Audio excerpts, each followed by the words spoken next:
એક માહિતીમાં તે નીચેના પરિણામો મળ્યા છે, પરંતુ આ બધા જ પરિણામોને બદલવા પડશે. કેમ કે પાછળથી એવું માનવું પડ્યું કે 10 14 ને બદલે 11 4 લેવાઈ ગયું, એટલે 11 ના બદલે 10 લેવાનું ને 4 ના બદલે 14 લેવાનું. આ ખોટું છે.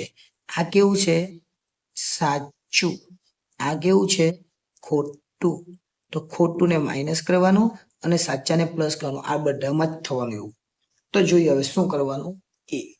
સૌપ્રથમ n માં તો કઈ ફરક નહીં પડે ભાઈ, સિગ્મા x છે. સિગ્મા x આપણને કેટલો આપેલો છે? 30. મેં તમને શું કીધું? ખોટું માઇનસ કરવાનું. ખોટું એટલે 11 11 માઇનસ વત્તા 10 પ્લસ, એટલે ઓછા 1 થાય એટલે 29 આવે. ચાલો x મળી ગયો. સિગ્મા y કેટલો આપેલો છે? 5. અહીંયા y કેટલા છે? 4. 4 પહેલા માઇનસ કરવાના અને 14 પ્લસ કરવાના, એટલે ખરેખર જોવા જાય તો 10 પ્લસ કરવાના, એટલે 15. કેમ 10? કેમ કે 14 માંથી 4 જાય તો 10. બરાબર. સિગ્મા x સ્ક્વેર એ કેટલો આપેલો છે? 670. હવે આ થોડુંક મઠાવે એવું છે. માઇનસ સ્ક્વેર છે ને, એટલે 11 નો વર્ગ. શું લેવાનું? 11 નો વર્ગ વત્તા 10 નો વર્ગ. હવે 670 11 નો વર્ગ એટલે 121 અને અહીંયા આવે 100. એટલે ખરેખર જોઈએ તો 21 બાદ કરવા પડે. આમાંથી આ તો નીકળી જ જાય એટલે 21 બાદ કરવાના, એટલે 649. ઓકે. એ જ રીતના સિગ્મા વાય સ્ક્વેર છે કે નહીં? હા, નથી વાય સ્ક્વેર, ચાલો બચી ગયા. પણ એક્સ વાય છે ને, સિગ્મા એક્સ વાય કેટલો છે? 344. હવે એક્સ વાય એટલે ગુણાકાર કહેવાય. શું કહેવાય? ગુણાકાર. એટલે માઇનસ કરવાનું છે પહેલા, આ બંનેનો ગુણાકાર બાદ કરવાનો, એટલે 11 ગુણ્યા 4 બાદ કરવાનું અને વત્તા શું કરવાનું? 10 ગુણ્યા 14. એક્સ વાય એટલે આ બંનેનો ગુણાકાર, અને એક્સ વાય એટલે બધાનો ગુણાકાર જ કહેવાય ને. એટલે 344 માંથી 44 બાદ કરવાના અને 140 ઉમેરવાના. 44 બાદ કરે 300 થાય, 300 માં 100 ઉમેરે 400 ને 440 થાય. લે, કેટલું ઈઝી થઈ ગયું. પટી ગયું, ખેલ પૂરો. હવે બી ફોર બોલ કટે. n sigma x y, sigma x, sigma y, અને છેદમાં n sigma x square, sigma x આખાનો વર્ગ. n એટલે કેટલા છે? તો 12 આપેલા છે. સિગ્મા એક્સ વાય આપણે શોધ્યા કેટલા? 440. સિગ્મા એક્સ પણ આપણે શોધી લીધા, બધું જ 29. સિગ્મા વાય પણ આપણે શોધી લીધા, કેટલા? 15. બધું નવું નવું લઈ લે આપણે. સિગ્મા એક્સ સ્ક્વેર 649 ગુણ્યા 12 છે ને આ n ના, અને સિગ્મા એક્સ 29 નો વર્ગ. બરાબર.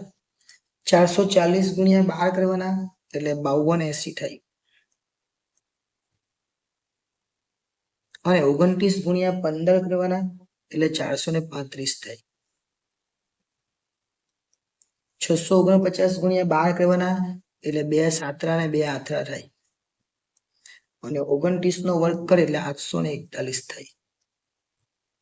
ચાલો હવે બાદબાકી કેલ્ક્યુલેટરનું કામ 48 45 ના છેદમાં ફરીથી કેલ્ક્યુલેટરનું કામ 69 ફરીથી કેલ્ક્યુલેટરને તો મજા આવી ગઈ. બી બરાબર 0.69 ને પછી 7 છે એટલે 0.70. હવે a for apple y bar minus b x bar. Y bar હવે ક્યાંથી લાવવાના? તો વાય બાર શોધવા પડવાનો. વાય બાર કેવી રીતના શોધવાના? એક્સ બાર કેવી રીતના શોધવાના? અહીંયા શોધીએ. એક્સ બાર બરાબર સિગ્મા એક્સ ના છેદમાં n. સિગ્મા એક્સ કેટલો? તો સિગ્મા એક્સ છે 29. 29 ના છેદમાં 12. 29 ના છેદમાં 12 કરીએ તો 2.42 આવે. મળી ગયું એક. વાય બાર બરાબર સિગ્મા વાય ના છેદમાં n. સિગ્મા વાય કેટલો છે? 15. 15 ના છેદમાં 12 કરીએ એટલે 15 ભાગ્યા 12 1.25 આવે. ચાલો થઈ ગયું. એટલે અહીંયા લખી દેવાનું 1.25. બી આપણે શોધી લીધો 0.70. એક્સ બાર ઉપર ત્યાં શોધ્યો 2.42. એટલે 1.25 માઇનસ 0.70 ગુણ્યા 2.42 એટલે કેટલા થાય 1.694. 3 પોઈન્ટ નથી રાખવાના, રાખીશું, કાપી કાઢશું, ચિંતા નહીં કરતા. 1.25 માંથી 1.69 જાય તો કેટલા આવે? તો માઇનસ 0.444 આવે. કેટલા આવે? 444. આપણે તો 2 જ 4 જોઈએ એટલે 44 લઈશું. એ બરાબર માઇનસ 0.44. હવે છેલ્લો જવાબ ટોપી પહેરાવીએ એટલે કે વાય કેપ એ વત્તા બીએક્સ. એ એટલે માઇનસ 0.44, બી એટલે 0.70 અને એક્સ ની જગ્યા પર એક્સ. આ છેલ્લો પોઈન્ટ કહેવાય, પણ ઉપર કીધેલું છે એક્સ બરાબર કેટલા લેવાના? 5.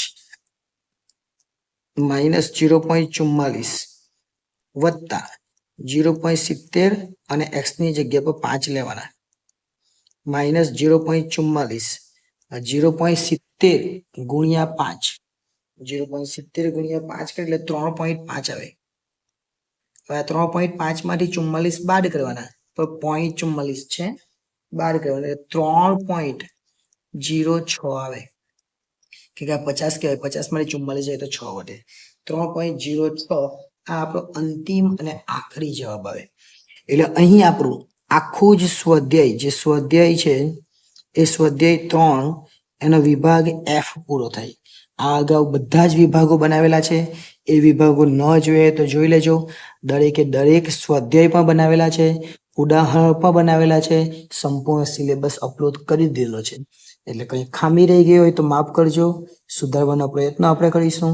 પરંતુ જો વિડીયો ગમ્યો હોય તો લાઈક કરી દેજો, ચેનલને સબસ્ક્રાઇબ કરી દેજો, અને ભવિષ્યમાં પણ આવા વિડીયો આવતા રહે એટલા માટે તમે ચેનલને આગળ વધારતા રહેજો. આભાર.